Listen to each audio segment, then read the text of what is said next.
Bonjour et bienvenue sur Allo Finance pour faire un point à la clôture. La bourse de Paris finit la semaine dans le rouge. Le CAC 40 signe ainsi un repli de 0,66% à 3726 points sur la séance et perd 4,78% sur la semaine. La question de la crise de la dette souveraine européenne et maintenant américaine concentre toutes les craintes des opérateurs. Dans le sillage de Moody's, l'agence Standard & Poor's a prévenu qu'elle pourrait dégrader la signature des États-Unis faute d'accord sur un relèvement rapide du plafond de la dette. Toujours outre-Atlantique, les statistiques décevantes qui ont été publiées dans l'après-midi n'ont pas été de nature à inverser la tendance. Une séance à haute tension caractérisait cette dernière journée de cotation dans l'attente de la divulgation des résultats de tests de résistance des banques européennes, dont certaines d'entre elles pourraient échouer selon des bruits de couloir. Certaines, entre 10 et 15 banques,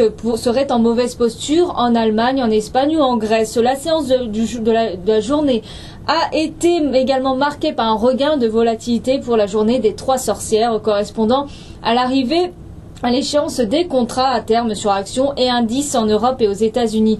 Du côté de l'actualité des sociétés, les défensives ont tiré leur épingle du jeu, à l'image d'Essilor qui termine la semaine en tête du CAC 40 sur un gain de 2,32% à 57 €. Sanofi qui grimpe de 1,28% à 55,40 €. Michelin prend un 15% à 65,34 €, bénéficiant d'une note de Goldman Sachs qui a relevé le fabricant de pneumatiques de vendre à neutre. À l'inverse, ST Microelectronics est resté en queue de peloton du CAC 40 et cède 3,31% à 6,28 €. Pénalisé par une note de Morgan Stanley qui passe de surpondéré à pondération en ligne sur le dossier. Le titre du spécialiste des semi-conducteurs est suivi du cimentier Lafarge qui perd 2,65% à 38,55 €. Le cimentier a annoncé jeudi être entré en négociation exclusive avec le belge Etex en vue de la cession de ses activités plâtres en Europe et en Amérique du Sud pour un montant de 850 millions d'euros. Schneider Electric